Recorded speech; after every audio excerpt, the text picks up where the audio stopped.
राजनीति में कब क्या हो जाए इसका कोई ठिकाना नहीं है।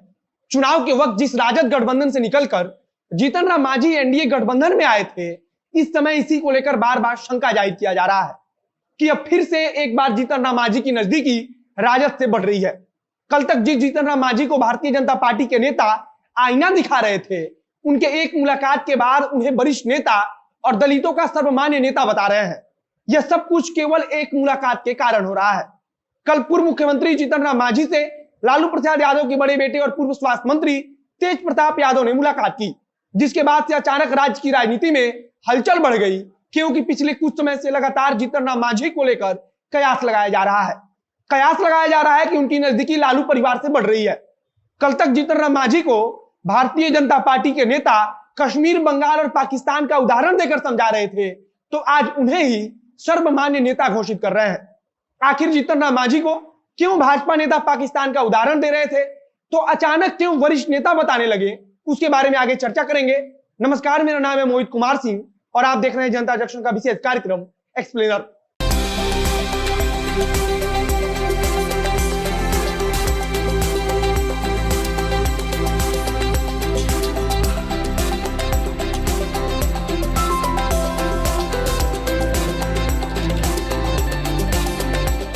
कल का दिन बिहार की राजनीति में काफी आशंकाओं को पैदा करने वाला का दिन था।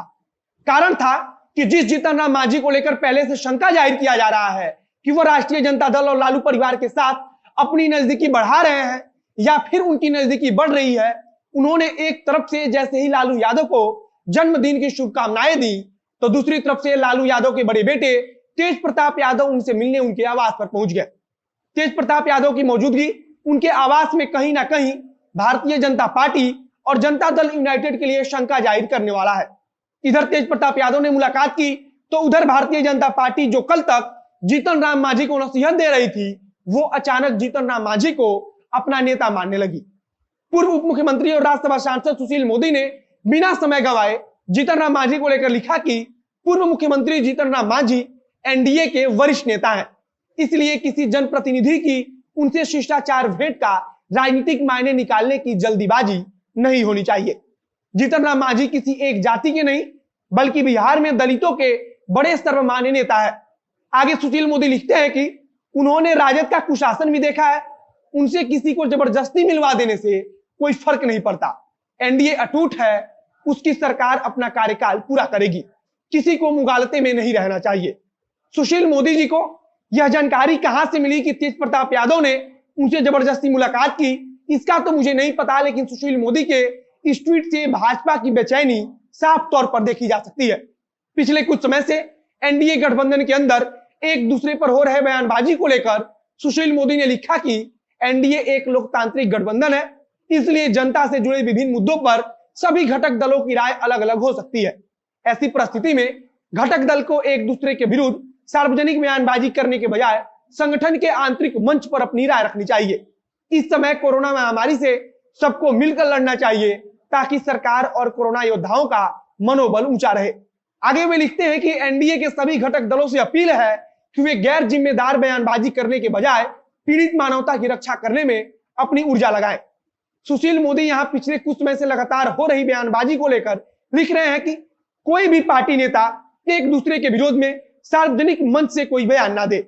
आपको याद होगा कि पिछले कुछ समय से लगातार भारतीय जनता पार्टी और जनता दल यूनाइटेड के नेता एक दूसरे पर निशाना साध रहे हैं। कभी मदरसे के अंदर हुए बम ब्लास्ट के कारण, तो कभी भाजपा के एमएलसी के बयान पर जदयू के नेताओं ने कड़ी प्रतिक्रिया दी है। जिस प्रकार से भाजपा के नेता हरिभूषण ठाकुर ने मदरसे में बम विस्फोट के बाद बयान दिया था, उसके बाद जदयू कोटे से अल्पसंख्यक कल्याण मंत्री जमा खान ने उनका जवाब दिया था, जिसके बाद से भारतीय जनता पार्टी के अन्य कई नेताओं ने भी इस पर बयान दिया और इस प्रकार से सार्वजनिक रूप से एक दूसरे पर बयानबाजी शुरू हो गई। इसी को लेकर जीतन राम मांझी ने कहा था कि अगर दलित आगे बढ़े तो वो नक्सली हो जाता है, और अगर कोई मुसलमान पढ़े तो उसे आतंकवादी बता दिया जाता है। फिलहाल सुशील मोदी को किन गुप्त सूत्रों से पता चला है कि आजकल मुलाकात भी जबरदस्ती हो रहा है, इसके बारे में जानकारी आएगी तो आपको जरूर बताएंगे। वैसे भाजपा की तरफ से अब मांझी जी को लुभाने का प्रयास शुरू है। इस वीडियो में बस इतना ही। वीडियो को शेयर कीजिए, फेसबुक पर देख रहे हैं तो पेज को लाइक कीजिए, यूट्यूब पर देख रहे हैं तो चैनल को सब्सक्राइब कीजिए। आगे जो कुछ नई जानकारी आएगी उसे हम आप तक पहुंचाते रहेंगे। कैमरे के पीछे खड़े हैं पीयूष चौरसिया और मैं मोहित कुमार सिंह, बहुत बहुत धन्यवाद।